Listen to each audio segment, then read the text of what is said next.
Hey, welcome back to another episode of my 1960 F100 restoration for my truck called BOSEPHUS. I'm feeling a little bit under the weather today, so hopefully I can enunciate words. I thought I'd take this opportunity to kind of go over the rust issues of this truck. Now, this truck has been in the South, I believe, all of its life. I think it was on the Mexican coast for a little bit too, so there might have been some saltwater damage related to that, but overall this truck is fantastic. I know people in the Midwest where I come from would kill to have a truck like this, but there still are a few rust issues, and I thought I'd kind of go over them right now. Let's start with the frame because I think this is going to be quick and easy. If you've watched some of my previous videos, you may have remembered that I was originally going to use the donor truck's frame, but it was so badly pitted and rusted out, I just decided it was not worth it. So I'm going to use this truck's frame, and it is worlds difference.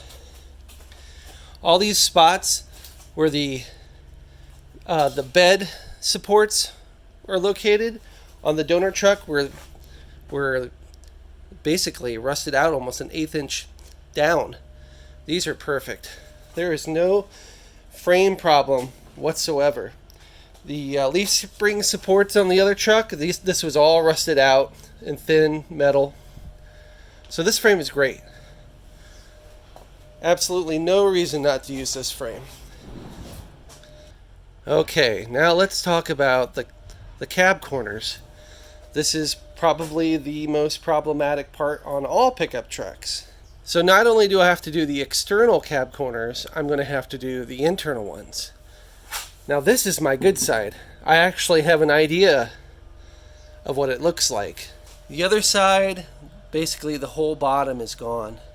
If we look from underneath, the inner cab corner actually has some strengthening ribs. 2 longer vertical ones and 2 short little nubs in the corner.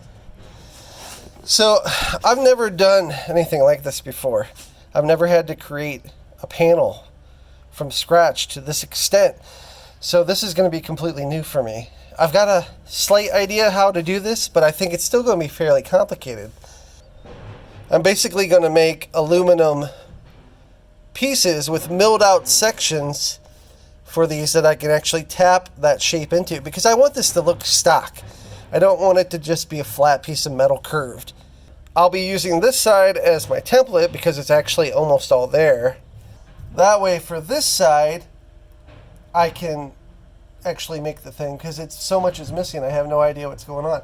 I'm also going to make it a little bit longer, like height-wise, so it sticks below the back panel when I put that on. That way I can trim to fit. Now, I'm not sure how complicated I'm going to make this for myself.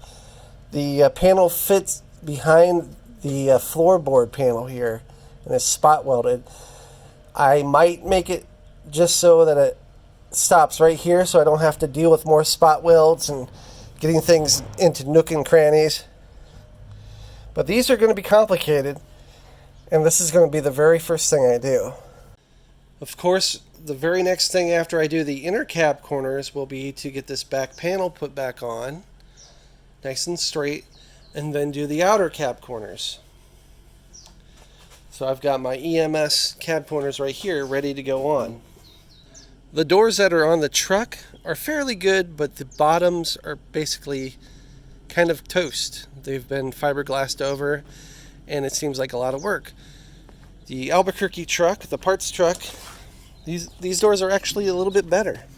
It's hard to see, but the bottoms are in very good condition. There's probably a little bit of dents I need to work out, but they're both pretty good. So at the same time of putting on the back panel, I'm going to put on these doors so I can check fitment. I need to thank my lucky stars that overall this truck is just really good. There's no rust in any of the steps. There's barely any rust in the floor. We'll get to that in a second. This is another big problem. This cab support on the passenger side is rusted out. The other one's perfect, just about perfect. So this piece costs $200 shipped, and that's a hard pill to swallow when you're trying to do a truck restoration on a budget. But I guess restoration and budget don't really match, do they? So I'm probably going to suck it up and buy a whole new cab support. So all these repairs I'm going to do after the cab is off the frame, so I can just tip it up and work on it. We've got a little bit of damage here, and both sides of the floors have fiberglass on them, covering up some holes in the floor, which I think I could just patch without buying a patch panel. The other big issue that happens on these trucks is the vent dome, where all the rainwater basically comes down and escapes through that bottom hole. This is just a horrible design, let's face it. There's absolutely no screen for the cowl vent, so water, leaves, and everything just come right down in, and then they get caught right there. As you can see, there's some walnut shells. So that water just pools right there, rusts out. I'm really surprised it's not more rusted out than it is. Like right here is where the rear of the fender connects, and this is notorious for being rusted out. I'm constantly seeing guys asking for fenders, just the rear section. This one is completely solid. No rust, no issues. So a few patches up there on that dome. Both sides are like that. Floorboard, this cab support. So it's pretty much matching. The damage is fairly similar on this side, but yet a little bit better. Like you'll see the air dome right there. There's no damage to it. We've got a little bit here in the door well. And this cab, it's hard to focus here, but this cab support is fantastic. A little bit of damage on the bottom of the cab support on that sheet metal. But overall, this truck is wonderful. There's no rust whatsoever in these fenders. These fenders are just absolutely perfect. There might be something hiding under there, I'm not sure, but nothing I can't handle. There's a little bit of bent sheet metal here and there I can pound out. The final big issue on this truck is the core support, and it is fairly rusted out, I have to admit. But everybody is always looking for these because everybody else's is completely rusted out. So I think I can manage this. It looks doable. It goes pretty much the entire core support bottom. I assume most of that is just from rain splashing and drippings from the radiator. Who knows? But that's the last big issue under the truck.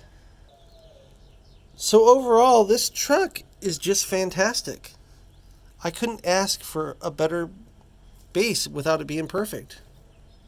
So let's talk about the bed. The bed is in pretty darn good shape overall.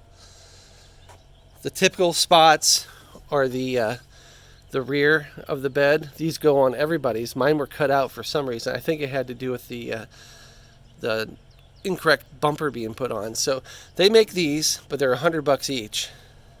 So $200 more. This was cut out for a bumper, so I need to patch that. And then, of course, from the donor truck, I cut out the missing pieces I need here. So I'll be able to patch those on. There's a few little dents I think I can work out. On the cab side, typical rust at the corner here. Not too bad over here. It seems to be focused on the driver's side. The spare tire support has a little bit of rust at the bottom. So I'll pull this out and then patch that. You can see a little bit more of the damage of the bed here. But overall, not bad. Really overall pretty good. Inside the engine bay is pretty much perfect. All my inner fenders are absolutely fantastic. The hood was transformed into a front style hinge like this. So I'm going to actually change that back to stock just because I prefer a stock truck. These little corners here are fairly desirable, so I'll have to beat that back out. So like I said, this is where all the leaves and the water come down into this channel all the way down, and it's supposed to escape the bottom. But I just don't think it's a very good system at all. So that covers most of the body repairs that need to be done. I think there might be a few things that pop up that I can't see now, but I think that's the majority of it. And to me, it seems like a lot because I've never really done this before. So I'm just going to take it one step at a time, get these cab corners taken care of, get the doors fitted, get the back panel on, make sure that's all correct. Then I can pull the cab off and start the rest of the repairs. After that, I can start focusing on the chassis and getting that cleaned up so it's a nice roller.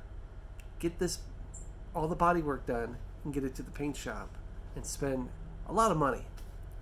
Anyway, that's it. I'll see you next time. Thanks for watching.